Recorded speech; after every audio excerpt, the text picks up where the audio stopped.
My name is Chris, as you said. I'm a student at University of Toronto.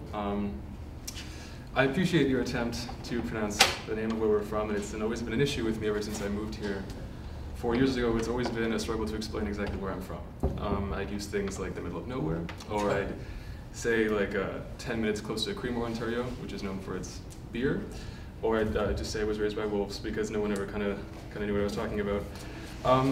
This issue has made me change how I explain that. I'm from Mulmur Township, which is on top of the Niagara Escarpment, 20 minutes north of Shelburne, Ontario, about half an hour south of Collingwood. That might ring some bells. Next door to Mulmur Township, and together Mulmur and Mulmur Township are considered the most rural and the least populated townships in southern Ontario. Currently, most people who live there are farmers. It's a very much multi-generational agricultural community, which I suppose unfortunately sits on top of one of the largest limestone formations in North America. To that end, we recently received a 3,000-page proposal to develop a 2,400-acre open-pit limestone quarry, 200 feet deep, 180 feet below the water table, in what would have to be a multi-generational effort to extract about 1 billion tons of limestone. We don't really know where they're going to put 1 billion tons of limestone, but they're going to take it from us, and it's certainly been a disruptive issue in our community. This proposal didn't really come as a surprise to us. There were efforts for a couple of years in assembling such a substantial document. But as I think with most mining issues in this country, it was an unbelievably clouded and non-transparent process. It began a couple of years ago with a company called Headwaters Farms that began purchasing at a very substantial premium, substantial tracts of farmland under the guise of becoming one of Canada's largest and most productive industrial farms. Given what farming incomes are today, and it's sad to say the lack of interest in pursuing farming as a career, many farmers simply couldn't say no to substantial financial outlays. It was difficult, and it was a very emotional issue for a lot of people, and the promise of continuing the land as a farming interest certainly made it easier for many to sell. Though farm efforts and operations continued for quite some time, and though the company made some substantial investments in their agricultural operations, aggregates-related activities such as core sampling, well testing, archaeological studies, and other studies prompted a lot of us to grow very suspicious of what their real intentions were. Hence, NDACT, the North Dufferin Agricultural and Community Task Force, which is the organization that I'm a part of. And we took it upon ourselves to sort of investigate a lot of these activities and these claims that this company was making. In a sort of ironic twist, it's fortunate that our area isn't unfamiliar with these kinds of endeavors.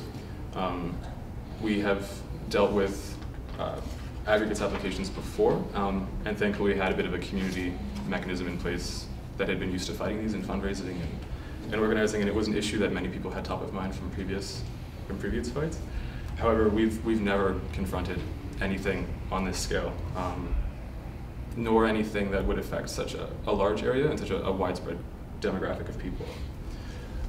Headwaters Farms quickly became the Highlands Companies. I think they realized it was a bad play to have headwaters in the name of an aggregates company. And they began to quickly intensify activities associated with aggregates production. Most notably, their very fast move to remove features of rural heritage or rural character in our neighborhood. They removed fence rows. They illegally removed natural windbreaks in an effort to sort of remove indications of previous farming activities. They illegally subdivided and began to clear cut bush lots. And most notably, and in sort of an interesting play, I still can't understand, they managed to burn 33 farmsteads that they had acquired, which was a very factious move in a small community.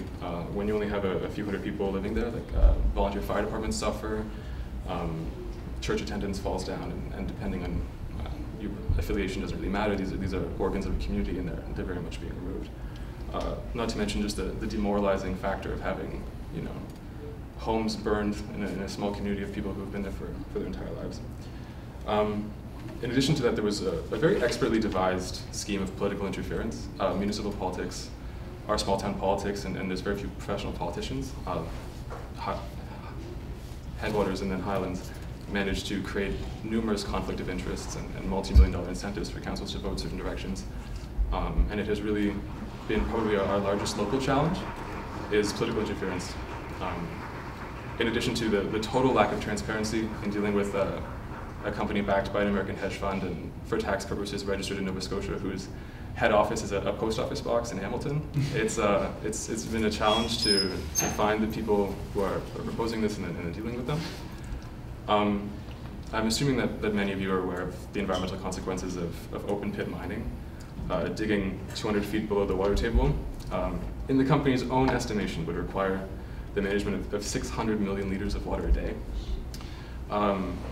And their scheme for doing this is to collect the water that flows onto the floor of an active mine that plans on using 40 tons of explosives a day and pumping it directly back into the aquifer, which to me is just ecological disaster, and I don't understand how anyone who hears it doesn't read that immediately the same way. To our knowledge, nothing like this has ever been done in the world, and the suggestion that this is even remotely safe is entirely absurd to us. Sort of a public relations move on the company's part is that they propose to rehabilitate the floor of this 2,400 acre quarry 200 feet below the surface to usable farmland. These pumps that are moving 600 million liters of water a day are expected to operate in perpetuity without ever breaking down forever, which is just entirely absurd that anyone doesn't hear that and just see completely through it. The rehabilitation of farmland in this kind of setting has also never been done in any quarry application around the world. It's so doubtful that our own Minister of Natural Resources, Linda Jeffries, when questioned on the potential of this rehabilitation, admitted that the best you are likely to get out of it is a golf course. I don't think she mentioned that the size of this quarry makes it more like 20 golf courses. It's certainly a big hole in the ground. Environmental issues, like I said, are obvious. The community safety issues for us, less obvious.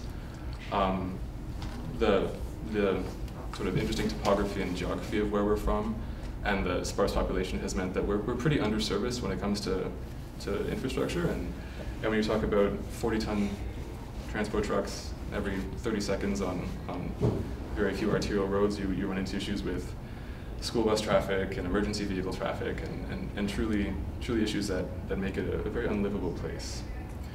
The community response to this has been slow, but passionate, truly passionate, and building every day. Slow because of a number of factors, political interference being one. The closest municipality, that of the town of Shelburne. This has been a 2-year process, and not one town councillor has been to an information meeting about what's going on with this, which is a sad thing to say, but it's a battle that we're continuing to fight. Why is that? Anyone's guess. It's like I say, they're not professional politicians. There's not a lot of pressure coming from people within the town of Shelburne itself. The mayor of Shelburne has declared a pecuniary interest because, as mayor of Shelburne, he's also he runs one of the larger insurance brokerages, which does all the business for Highlands Farms. And though I think on a personal level he wishes to be involved, they really put him into a tough spot. I would also say slow because I don't mean to offend anyone, but of the traditionally conservative and anti-government regulation attitudes that are held in the community, and especially that of the local press. It has been 2 years, and we have. I could probably count on a hand how many positive articles that we've received in local papers, despite that it's a consistent issue. Very much this has been a neighborhood building exercise. Mulmur and Melanchthon kind of straddle a very big demographic divide between urban cottagers and rural farmers, which have been two sides that haven't always agreed on best management of our community. and over the last 2 years, you see people coming together to fight this issue in a way that I never really thought would happen in my few years there. Fortunately, because of our more downtown rural, urban connections, we have a wonderful depth of expertise and legal experience. It's kind of surprising to try and put a quarry in a community full of lawyers. It's been actually extraordinarily helpful. That and as media attention has grown, the connections to outside resources, Environmental Justice Toronto has been wonderfully helpful. We now have the Council of Canadians on board, and they have been just a fantastic partner. And I would be a fool not to mention Indigenous and Aboriginal groups that have participated with us. I know Danny Beaton spoke earlier today. He was actually the one who invited me here today. Have been wonderful at, I would say, creating a positive spin on the issue. We attacked this issue. There we go. We approached this issue for far too long as sort of an anti-quarry initiative, as opposed to a pro-farmland and pro, ecological sanity issue, which the positive spin has been wonderfully helpful in building morale. Our largest challenge continues to be gathering media attention. We recently organized a 5-day walk from Queen's Park up to Melanchthon, and that's just one of several sort of media-focused events that we're getting. I still consider it a huge oddity that the outside press, Toronto press, has been more interested in this issue than our local press. I hope that changes soon, because as much as many people on our committee feel that the need to pressure politicians and gain finances requires us to have a more urban focus in our media play, to me the best thing would be just an organized and united community in opposition to this, and without local media that has been a very serious challenge. So that's where we are today. Unfortunately, aggregates law in Ontario is incredibly favorable to the proponent. They can drop a 3,000-page application. Legally, we have 45 days to respond, which is incredibly imbalanced when you have to address inconsistencies within 21 studies that they forward. But luckily, we have a 75-day extension. I have information and petitions for all of you to sign if you're interested. But and that's sort of where we are today. Well done. Thank you.